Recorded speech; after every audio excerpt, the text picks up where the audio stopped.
Kentucky judges must adhere to the Kentucky Code of Judicial Conduct. But did a circuit judge overstep her bounds when her ex-husband was arrested? Lee Searcy takes a look in tonight's exclusive LEX 18 Investigates.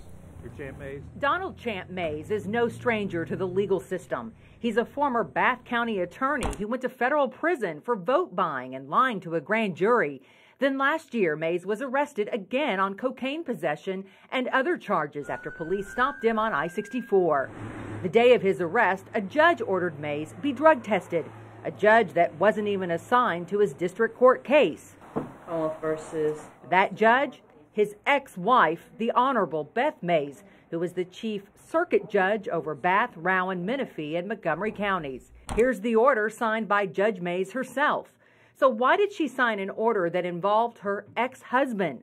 The Kentucky Code of Judicial Conduct clearly states a judge shall disqualify himself or herself in any proceeding in which the judge's impartiality might reasonably be questioned, including if the judge's spouse or domestic partner or a person within the third degree of relationship to either of them is a party to the proceeding. He's her ex-husband. Today we sat down with Judge Mays and asked her why she did it. She told us no other judges were available and that she would have done it for anyone. If there's an emergency and you're the last man standing, you're excused from the conflict. And so you stand behind that this was an emergency? It was an emergency. Do I wish now that I could take it back and not have done it? Of course, knowing what I know now, absolutely. On the order, it's written the Commonwealth's attorney and the Bath County attorney saw the order and signed off on it. Not so, says either prosecutor. I never saw that order, never agreed to that order, certainly didn't do anything with that order. I did write that, and am I sorry I wrote it? Sure. That night, it was a very emotional night. My children were upset. I was upset. A grand jury failed to indict Champ Mays on cocaine possession from the traffic stop. But late last year, subsequently, grand juries indicted him on drug charges related to that stop, along with additional unrelated drug trafficking offenses. But back to the traffic stop.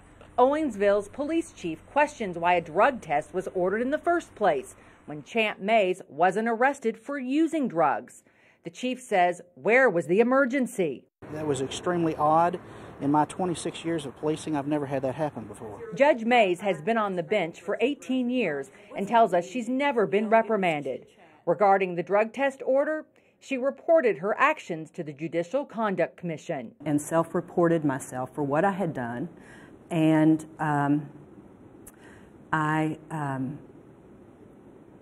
Is your case still being investigated? Or I'm not at liberty to speak about that. That's a confidential matter. For this LEX 18 Investigates, Lee Searcy, LEX 18 News. The Judicial Conduct Commission keeps complaints private until a judge is publicly reprimanded. After months of waiting, former Georgetown Police Detective Christopher Bayer has been sentenced to 1 year in jail for one count of possession of a controlled substance. Bayer had originally been charged with stealing drugs and money that was supposed to be used for narcotics investigations. Bayer's attorney made a final statement in court this morning outlining Bayer's service as an airborne ranger in the military and as a detective for Georgetown Police.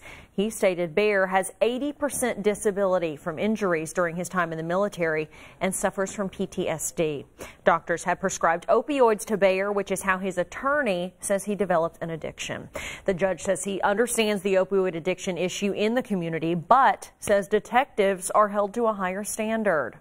But what sets you apart from those folks is that you took an oath to uphold the law.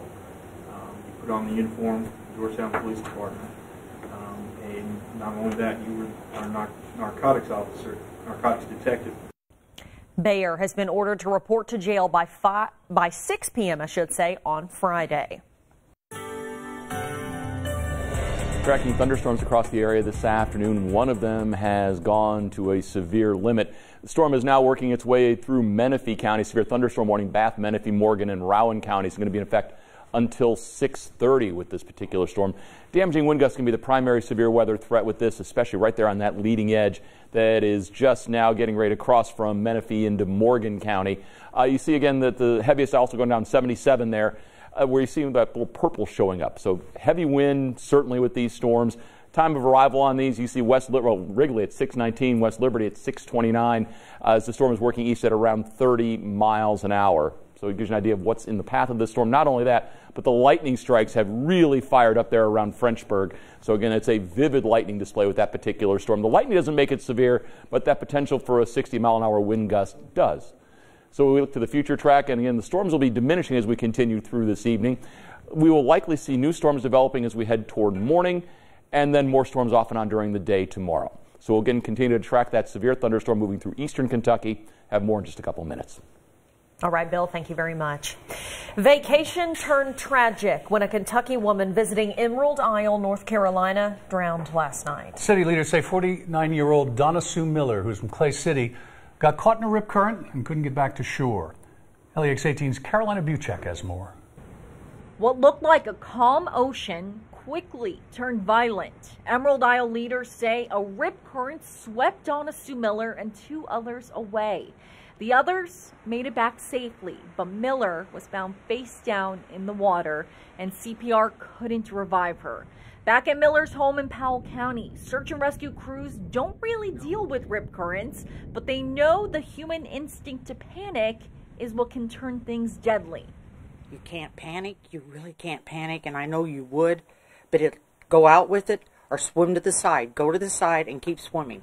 Rip currents can form quickly, but rescuers say there are signs to look out for. It's like a white pell of sand that comes out. You can see it. A lot of people go on the sandbars and stand. There's a drop off, and you're just going to go out with the water. And even though we don't have an ocean to worry about here in Kentucky, many people from this area vacation at the beach. So crews say it's important to know what to do in a water emergency.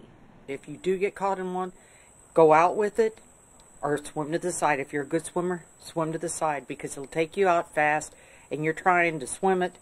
It's like going upriver, swimming up the Mississippi. You can't do it. Covering the news, Carolina Buchek, LEX 18 News. Donna Miller worked at the Eastern Kentucky Correctional Complex at the time of her death. The Department of Corrections says over 17 years, Miller worked at 5 different prisons and was a dedicated employee. The murder of Kimberly Dayton last October remains an unsolved mystery to Lexington police. The department continues to hope for help from the community in bringing her killer to justice. Michael Burke explains in this week's LEX 18 Crime Stoppers. 9 months later, and it's gone cold. But Lexington police will not give up until Kimberly Dayton's killer is found. She was somebody's daughter. She was beautiful, absolutely beautiful child. And somebody's mother. When I was little, in her apartment, she would make me pizza and cuddle with me on the couch, and we would watch TV. The Fayette County coroner ruled that Kimberly was strangled to death inside her home last October, here at the Matador apartment complex on Windburn. It's a relatively small, tight-knit community, and everybody up here knows pretty much everybody. They know the people that are moving in, people that are moving out, and everybody knew and liked Miss Dayton. One neighbor told us Dayton was the kind of person who'd serve a hot meal or offer up her shower to anyone in need.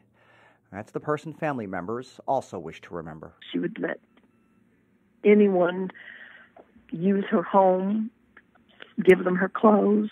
If she had $10, she'd give 9 of it to whomever was there. She was great all around. She just had an addiction problem. A problem which might have cost her life. That's what detectives are trying to find out. She was in her 30s, just like me, wasn't too far away from my age, and to die the way that she did last year was just horrific. Whoever this person is that's out there, there is no statute on this. Covering this week's Crime Stoppers in Lexington, Michael Burke, LEX 18 News. Crime Stoppers offers a cash reward for any information that could lead to an arrest. You can leave an anonymous tip by calling 859-253-2020. You can also text your information to crimes by including LEX PD with your tip. The Republican Party of Kentucky has released its list of speakers for the 2018 Lincoln Dinner, and one stands out. This year's dinner will be headlined by President Trump's White House press secretary, Sarah Huckabee Sanders. Senate Majority Leader Mitch McConnell, Governor Matt Bevin, and Congressman Andy Barr are all expected to attend. This year's dinner will be held August 25th in Lexington at the Hilton downtown. If you'd like to buy tickets, log on to lex18.com for a link to that website. Still ahead, an off-duty police officer is being praised for coming to the rescue of a driver stuck on the side of the road. He didn't just stop to help, he did something that went far above and beyond. That story is coming up when we return.